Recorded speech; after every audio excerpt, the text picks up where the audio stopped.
세상에서 최고 행복한 곳, 세상에서 최고 사랑이 많은 곳이 어디에 있을까? 아마 어디에든지 사랑이 많은 곳으로 찾아가면 실망할 겁니다. 인간의 높이의 수준에 맞는 사랑이 없기 때문입니다. 그러나 성경에는 분명히 세상에서 사랑이 제일 많은 곳, 그리고 세상에서 제일 행복한 곳이 몇 가운데 있는데 그 첫 번째가 에덴 동산이었습니다. 벌거벗었으나 부끄럽지 않고 먹을 것도 입을 것도 원망도 불평도 미워하는 사람도 아무도 없었던 그 자리, 하나님의 작품인 에덴 동산, 그곳이 바로 행복이 있는 것이고 사랑이 많은 그런 장소였습니다. 두 번째 장소를 저는 노아가 함께 탔던 방주라고 생각이 되었습니다. 노아가 8식구와 함께 방주를 만들어 놓고 암수 한 쌍씩 모든 동물과 그리고 식물들을 다 집어넣고 너무 바쁘고 너무 힘들고 너무 그 식물과 동물을 기르느라고 정말로 분주한 그런 장소였지만, 그러나 하나님이 그곳에 함께 계셨기에 그곳은 사랑이 많았습니다. 그것은 행복한 장소였습니다. 그 다음에 세 번째로 정말 이 세상에서 행복한 지역, 공간, 장소가 있었다면 그 장소는 예루살렘 교회, 초대교회였습니다. 그들은 사람이 많이 모이는, 사람이 있는 그런 곳이 교회이었지만 그 교회 안에서 하나님의 성령이 그의 마음을 주관하게 된 때부터 그 장소가 천국으로 바꿔졌습니다. 여러분, 우리 교회도 사람이 모이는 곳에 냄새가 나고 말이 많고 미워하고 질투하고 사람의 욕심이 생기고 시기하고 정말 그런 일들이 없을 수 없는 곳이 사람이 모이는 곳이지만 성령이 임하면 천국같이 살 수 있습니다. 사랑이 제일 많은 그런 곳이 될 수 있음을 전 분명히 믿습니다.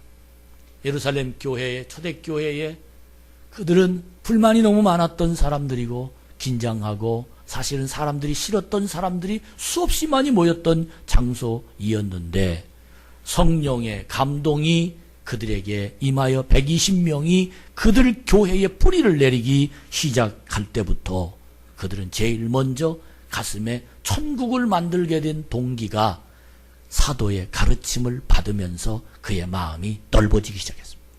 그리고 재산을 팔아서 하나님 앞에 드려지는 그 이유는 이웃과 함께 살자, 나누며 살자, 이 마음이 그 속에서 솟구쳐 올랐기 때문에 그들은 어려운 사람을 보는 그런 마음이 너무 가슴이 아팠고 힘들어하는 사람을 볼 때 자기 자신이 힘든 것 같았고 고통을 당하는 사람을 볼 때 내 자신이 고통을 받는 것 같은 마음이 그 속에서 견딜 수가 없어서 그들은 자기 것을 나눠주기 시작하고 고통을 함께 나눠주기 시작하고 그들은 모든 사람과 함께 더불어 살기 시작하고 그 상대방이 가슴 아프고 갈등을 갖는 그 마음이 어쩌면 내 마음속에서 똑같은 마음이 생겨서 그와 함께 더불어 그 아픔을 나누는 그런 교회, 그것이 바로 예루살렘 교회, 초대교회였던 것입니다. 여러분 상상해 봅시다. 전 그런 교회가 되기를 소원합니다. 사랑이 없으면 도저히 할 수 없는 일들이 지금 사랑이 있어서 그 교회가 사랑이 있는 교회가 되어서 그렇게 많은 사람을 나눠주고 많은 사람과 함께하고 많은 사람과 더불어 살고 없는 사람이 있는 사람이 구분이 되지 않고 없는 사람이 있는 사람에게 있는 사람이 없는 사람에게 나눠주는 그런 동일한 함께하는 그런 교회가 될 수 있었다라는 것입니다. 송구영신 예배 때 나에게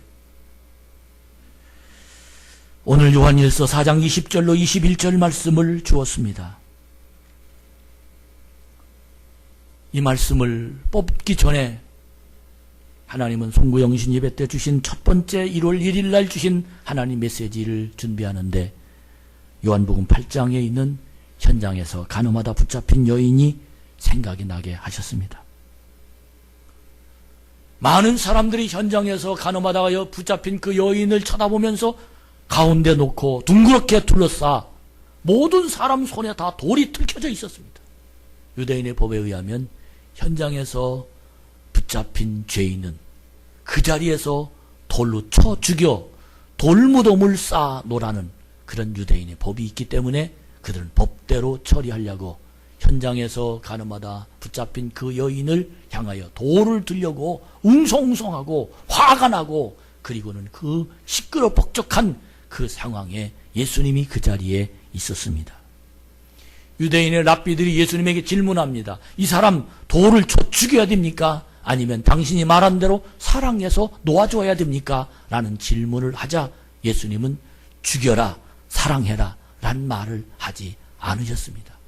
그러면서 그들에게 주님이 아주 거룩함을 담아있는 사람만이 들을 수 있는 말씀을 하셨는데 그 말씀이 어떤 말씀이냐 하면 죄 없는 자는 돌로 쳐라 하는 말씀.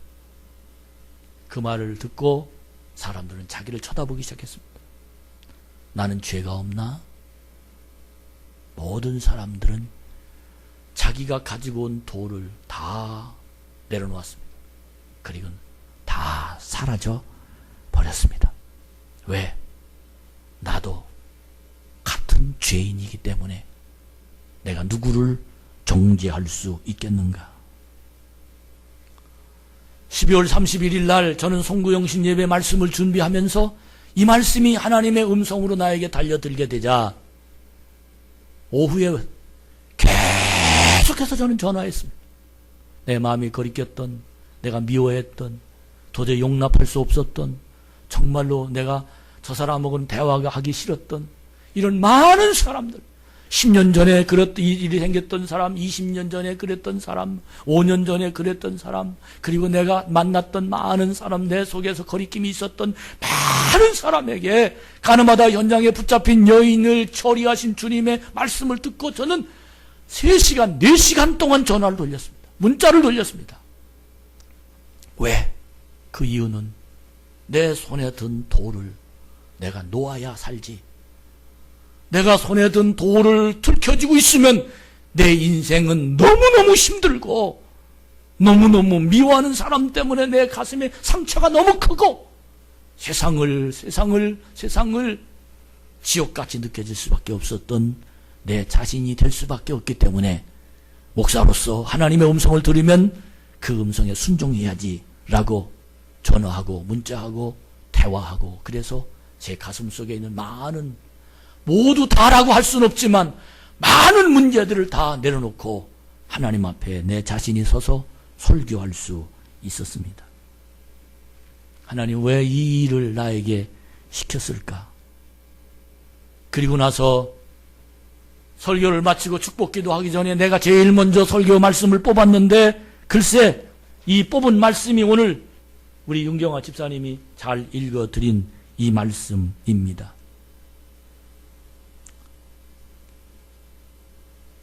보이는 형제를 미워하면 하나님을 어찌 사랑하겠느냐?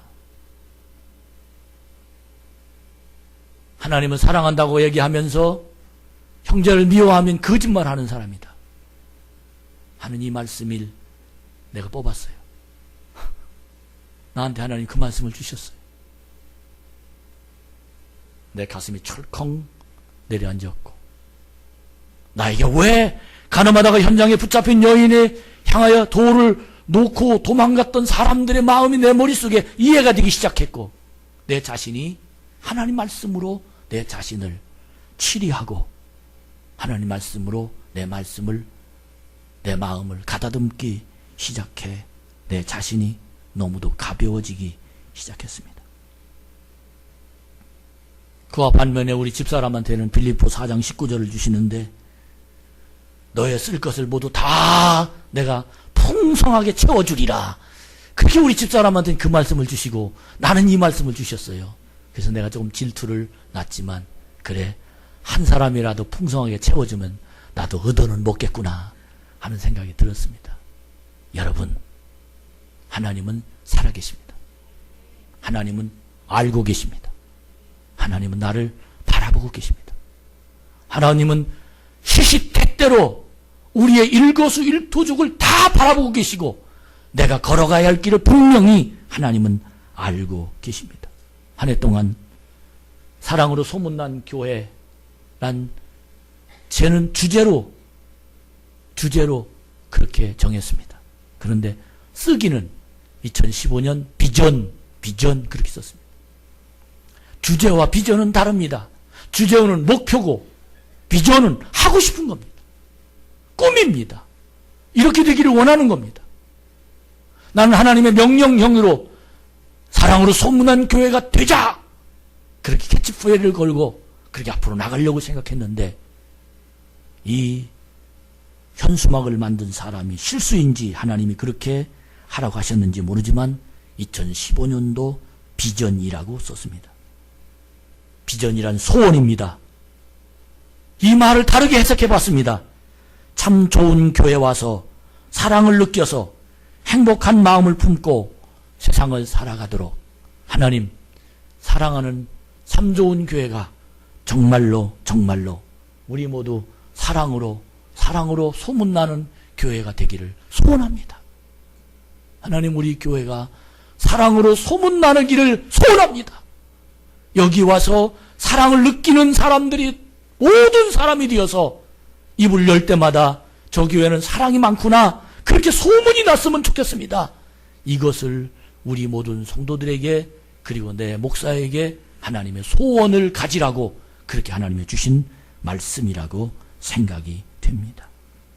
이 마음을 우리 장로님들도 모든 임원들도 함께 품어서 마치 설렁탕집 가서 음식을 먹어보면 너무도 맛있습니다.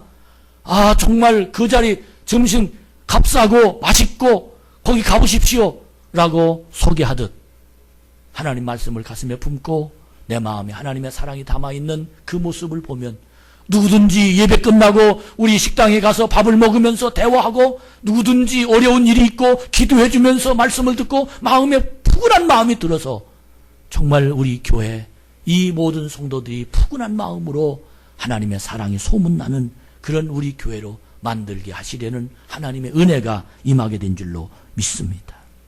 여러분, 세상은 사람은 많지만 사랑이라는 말을 하지만 막상 내가 어려움을 당하면 사랑으로 나를 대해주는 사람이 없습니다. 내가 가진 것이 있으면 사랑하는 사람이 나에게 달려들고 있지만 내가 가진 것이 없으면 내가 사랑한다고 말하면 도망갑니다. 그건 사랑이 아닙니다. 이 세상은 사랑이 기갈되어 있습니다. 이 세상은 사랑이 너무너무 메말라 있습니다. 이런 메말라 있는 사랑이 이 속에 우리 참 좋은 교회 성도들이 정말 이 자리가 사랑으로 채워져 있다면 이곳이 하나님 만나는 장소가 될 줄로 믿습니다. 이곳이 여러분의 가정이, 여러분의 심령이 메말라 있는 이 마음이, 허전한 이 마음이 어디로 가야 될지 도대체 감당할 수 없는 이 고민된 방황하는 이 마음이 성전에 오고 싶은 마음으로 바꿔지고 이곳에서 하나님의 능력이 내 속에 임하여 분명한 길을 정하고 분명한 승리를 할 수 있는 하나님의 사람이 될 줄로 믿습니다. 어떻게 이런 하나님의 사랑을 내 가슴에 품고 사랑이 소문나는 교회가 될 수 있는가를 오늘 성경을 읽고 또 읽고 하나님이 저에게 1년 동안 주신 말씀을 가슴에 품으며 이 말씀을 읽어보니까 아, 이렇게 하면 되겠구나 하는 생각이 처음에는 아니 주셔도 뽑아도 왜 꼭 이 말씀을 주실까. 그런데 나보다 더 독한 말을 뽑은 사람이 김태현인데 모든 사람을 죽게 하듯 하라 그렇게 하나님 말씀을 뽑은 사람도 있어요. 전 이 말씀을 뽑으면서 아 그래 어떻게 이 말씀을 나에게 주셨을까? 이 말씀으로 설교를 준비하면서 맞다. 하나님을 사랑하고 형제를 미워하면 보이는 형제를 사랑하지 못하면서 보이지 아니하는 하나님을 어떻게 사랑할 수 있느냐라는 이 메시지가 내 가슴에 부딪힐 때 맞다. 이 말은 무슨 말이냐면 거짓된 마음을 벗어버리고 진실한 하나님의 사랑을 가슴에 놓고 사랑으로 소문나는 교회를 만들어보자. 할렐루야. 큰 교회를 만들어보자. 부흥되는 교회를 만들어보자.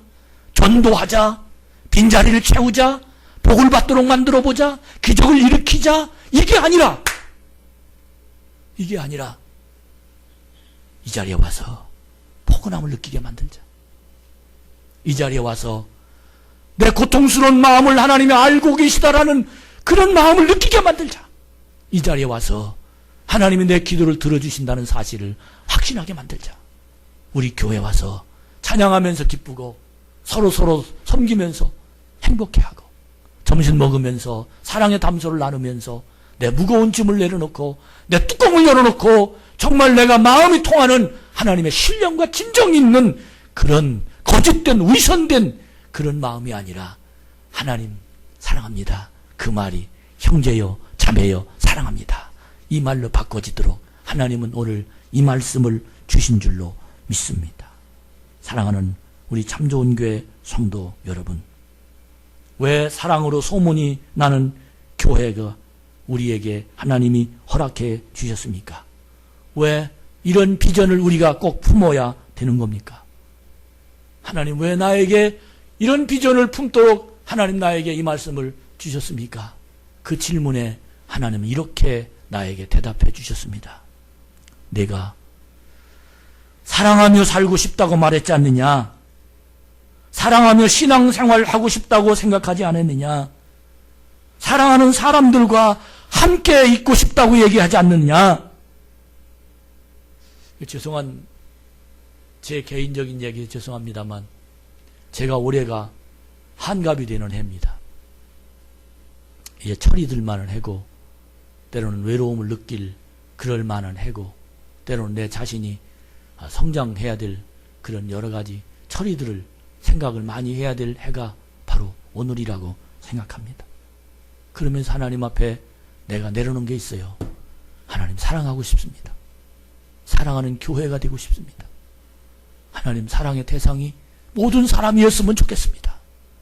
여러분, 하나님 나에게 이 말씀을 주신 이유가 있습니다.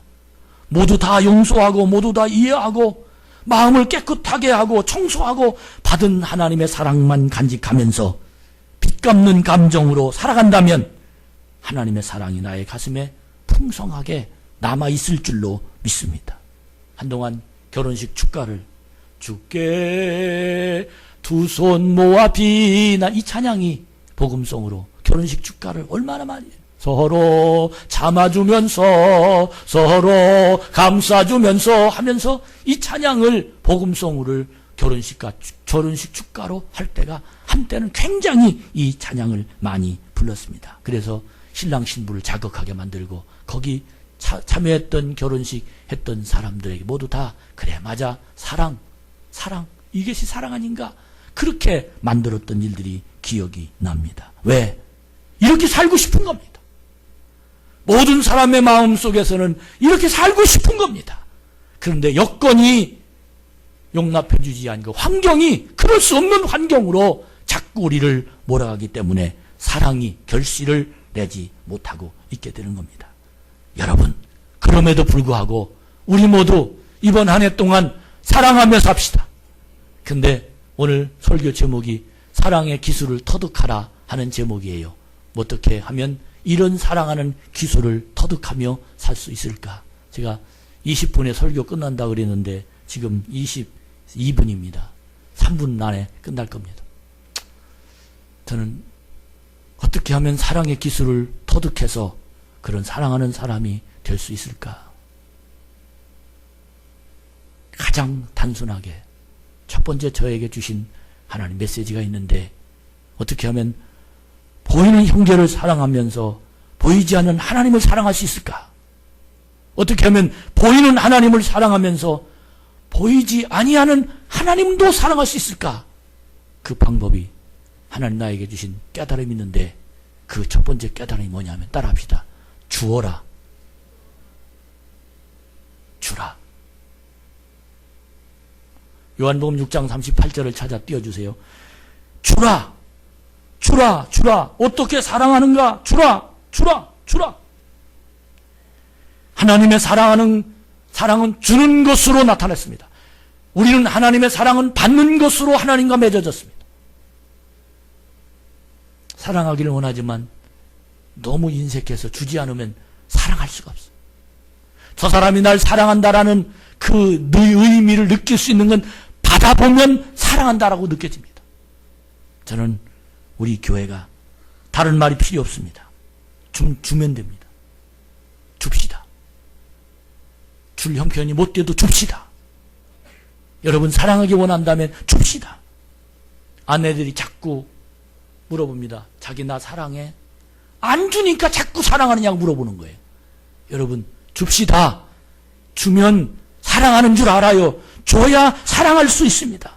사랑은 주는 사람은 줘서 알고 받는 사람은 받아서 하는 것, 이것이 바로 사랑인 것입니다. 따라합시다. 기도만 하지 말고 줘라.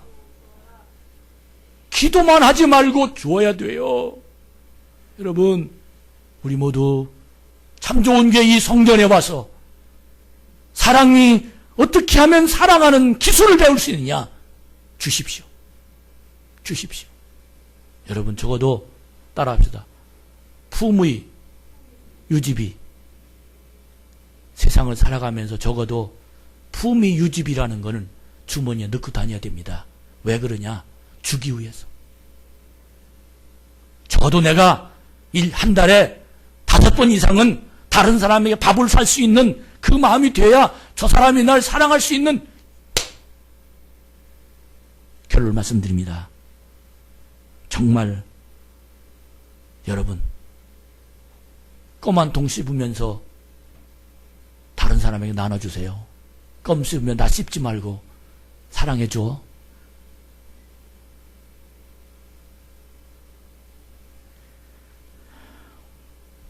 볼펜 한 자루 주면서 다 쓰면 말씀해 주세요. 제가 또 사드리겠습니다. 이런 여유, 이게 관계입니다. 아무리 믿음이 좋아도 자기만 은혜 받고 자기만 축복받고 자기만 기적, 자기만 승리하고 자기만 성경 많이 알고 이건 사랑이 될 수가 없어요. 이제부터 내 마음대로 안 돼도 사랑합시다. 이제부터 정말 우리 이런 하나님의 사람, 이런 하나님의 교회 사랑으로 소문날 겁니다. 반드시 주머니에다 뭐 좀 넣고 다니세요. 그리고 누군가를 좀 주세요. 값싼 거건 비싼 거건 그게 문제가 아닙니다. 나눕시다. 사랑 있는 풍성한 하나님의 자녀로 살게 될 줄로